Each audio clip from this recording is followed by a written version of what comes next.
Grandista. So we're gonna open them up and see what you get when you purchase them like this. So let's unwrap it. Take them out. There's the head. We'll put it inside. And there we go. He's pretty tall, all right. So I saw this one standing up in through a glass, and it looked pretty good. Well detailed. So let's go ahead and open this up first. I'm gonna bring the camera over right now in a bit. Well detailed. I like it. Not enough shading. There's not enough shading, so you can always go back and repaint this yourself. Put some shading, some airbrushing in here. Make sure the muscles are in there. Some people will not use a darker blue to shade it in instead of black, or you can use black if you want. Flat black would work. I mean, shading it, or if you don't want to do a airbrush, you can always do dry brush on these and get some tone on him. Not bad. He's posing here, muscle pose. His outfit looks pretty neat. In the back, seems like it was molded into it.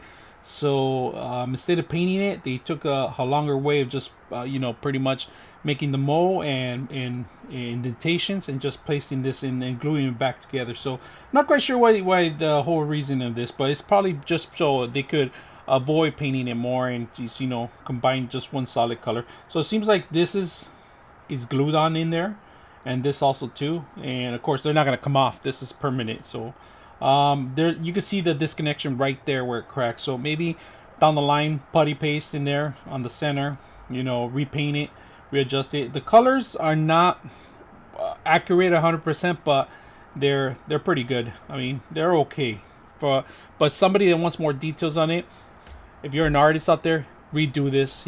I mean, you get it off the assembly line, but then you take control of it by actually painting it. You can see that they really paint it in some of the sections in the center, the white, but it's a little off right now. There's a couple pieces off that have been unpainted properly. Same goes to the bottom of his waist down.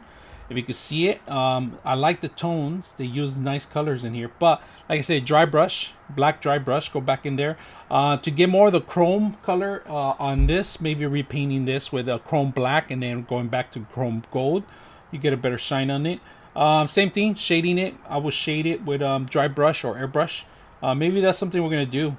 And the same thing here, so you can see some of the stone, but super muscular. I mean, Arnold Schwarzenegger body, pretty much. That's that. His face. Let's go to his face. His face has no really good details. If you can see that, he is blonde in the cartoon too. He's very blonde in the anime, but not very too much details at all. Maybe go back in there and do some dry brush too.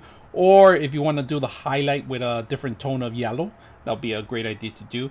His teeth, they're okay. I mean, it seems like they use some sort of little small little paintbrush to dry brush in there some of the details. I would do that to his eyebrows too, and maybe go into some other details. So his face is not that bad. It's pretty accurate, and the camera's picking it up because it thinks it's an actual face.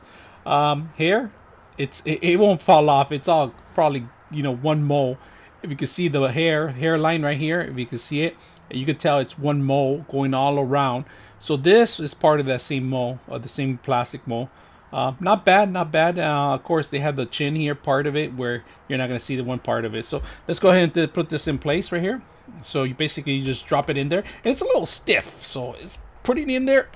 You got to be a little strong to get it in there. So it's in there. So his hair, if you can see it, covers a lot of it. His chin is being covered by actually his outfit. So you're not really going to see that line cut some more.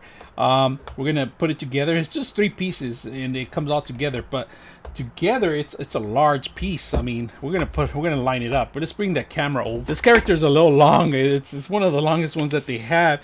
And if you can see from head to toe, it's around 11 inches from there to there. So if you consider the tip, it'll be 12 inches, but where the head actually ends is right there. It's around 11 inches tall. So make sure you got the space for this kind of character. Really good. I like it. Small little details here and there I would change, but solid, heavy. We're talking about close to a pound heavy of molding and plastic. All around looks really neat. Nothing in the bottom, maybe a couple of details on his shoes I would recommend doing. But overall, his outfit looks pretty neat. Very strong, real large character. And then you got this here, this base here, and this base is pretty much to hold them to his mold. So let's see if we can go.